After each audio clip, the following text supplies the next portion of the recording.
ട്രംപിന് Nobel prize കിട്ടുമോ കിട്ടാതിരിക്കുകയോ ചെയ്തിട്ട് അതിലും വലിയ ആളുകൾക്ക് കിട്ടിയിട്ടുണ്ട്. ഇപ്പോൾ ഓസ്ലോ കരാർ ഒപ്പിട്ടതിൻ്റെ പേരിൽ യാസർ അറാഫത്തിനൊപ്പം ഇസ്ഹാഖ് റബീന് കിട്ടിയിട്ടുണ്ട്, ഷിമോൺ പെരസിന് കിട്ടിയിട്ടുണ്ട്. അപ്പോൾ ഈ റബീനും ഷിമോൺ പെരസും സമാധാനത്തിൻ്റെ വക്താക്കളായതുകൊണ്ടല്ലോ അവർക്ക് സമാധാനത്തിൻ്റെ നോബൽ കിട്ടുന്നത്. അപ്പോൾ അങ്ങനെ നമുക്ക് ഒരിക്കലും ചിന്തിക്കാൻ പറ്റാത്ത ആളുകൾക്ക്, യുദ്ധം ചെയ്ത മനുഷ്യർക്ക്, യുദ്ധം ചെയ്തുകൊണ്ടിരിക്കുന്ന മനുഷ്യർക്ക്, ഒബാമ യുദ്ധം ചെയ്തിട്ടുണ്ടല്ലോ, യുദ്ധം ചെയ്യുന്ന ആളുകൾക്ക് സമാധാനത്തിന് നോബൽ പ്രൈസ് കിട്ടിയിട്ടുണ്ട്. പക്ഷേ മഹാത്മാഗാന്ധി കിട്ടിയിട്ടില്ല.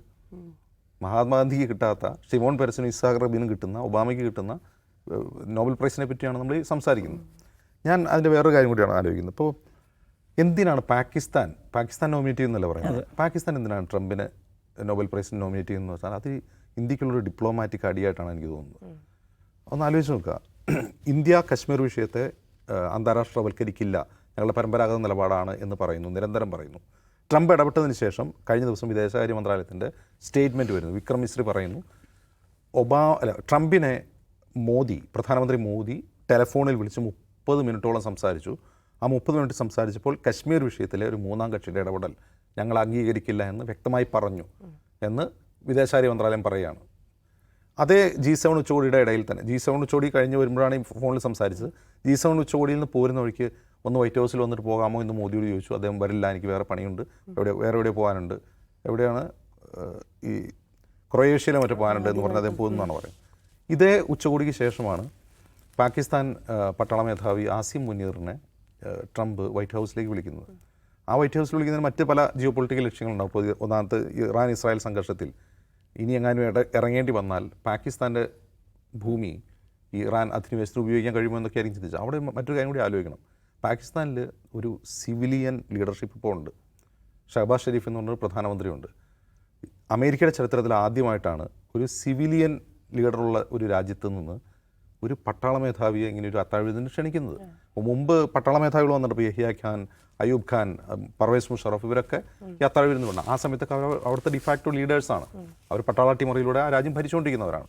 അതല്ലാതെ ഒരു സിവിലിയൻ സർക്കാർ നിലനിൽക്കെ അവിടുത്തെ പട്ടാള മേധാവിയെ വൈറ്റ് ഹൗസിൽ വിളിച്ച് വിരുന്ന് കൊടുക്കുക, മിലിറ്ററി സഹകരണത്തെക്കുറിച്ച് സംസാരിക്കുക. മിലിറ്ററി സഹകരണം എന്ന് വെച്ചാൽ ഏത് ട്രംപ് സംസാരിക്കുന്നത് ഓർക്കണം.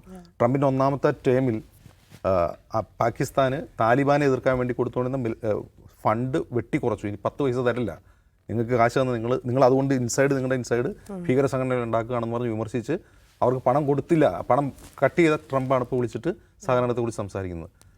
ഞാൻ അവിടെ ആലോചിക്കുന്നത് ഈ ട്രംപ് ചെയ്യുന്നതിൻ്റെ അതിക്രിയകളെക്കുറിച്ചല്ല, നമ്മുടെ ഡിപ്ലോമസി എന്താണെന്നുള്ളതിനാണ്.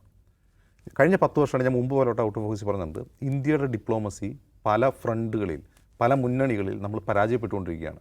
ഒന്ന് ചൈനയുടെ വിഷയം നമുക്കറിയാം, ചൈന നമ്മൾ വളർന്നതറിയാം.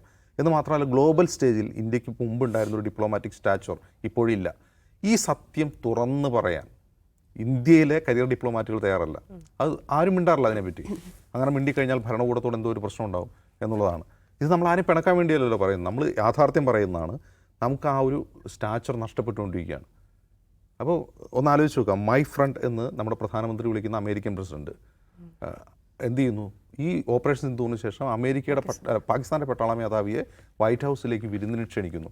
അതറിഞ്ഞിട്ടാണോ പ്രധാനമന്ത്രി പോകായിരുന്നു നമുക്കറിയില്ല. ചിലപ്പോൾ അതായിരിക്കും ഒരു കാരണം. ചിലപ്പോൾ ഇത് ഞാൻ പോയി കഴിഞ്ഞാൽ ഉടനെ തന്നെ പാകിസ്ഥാൻ്റെ പട്ടാള മേധാവി വൈറ്റ് ഹൗസിലേക്ക് വരിക, അല്ലെങ്കിൽ അതിന് ശേഷം വരിക എന്ന് പറഞ്ഞാൽ വളരെ മോശപ്പെട്ട ഒരു കാര്യമാണ്. ചിലപ്പോൾ അതുകൊണ്ട് ഒഴിവാക്കിയതായിരിക്കും. പക്ഷേ എന്നാലും നമ്മളോട് അങ്ങനെ പെരുമാറുന്നതിന് പിന്നിൽ എന്താണ് യഥാർത്ഥത്തിൽ നമ്മുടെ ഡിപ്ലോമസിയുടെ പ്രശ്നമാണത്. ആ ഡിപ്ലോമസിയുടെ പ്രശ്നം എല്ലാ ഇടങ്ങളിലും നമുക്ക് കാണാൻ കഴിയുന്നുണ്ട്.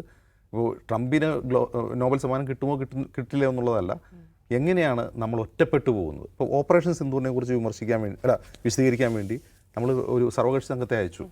അതിൻ്റെ ഔട്ട്കം എന്താണെന്ന് ആരെങ്കിലും വിലയിരുത്താറുണ്ടോ? നമ്മുടെ മാധ്യമങ്ങൾ വിലയിരുത്തുന്നുണ്ടോ? നമ്മുടെ നയതന്ത്രജ്ഞർ വിലയിരുത്തുന്നുണ്ടോ?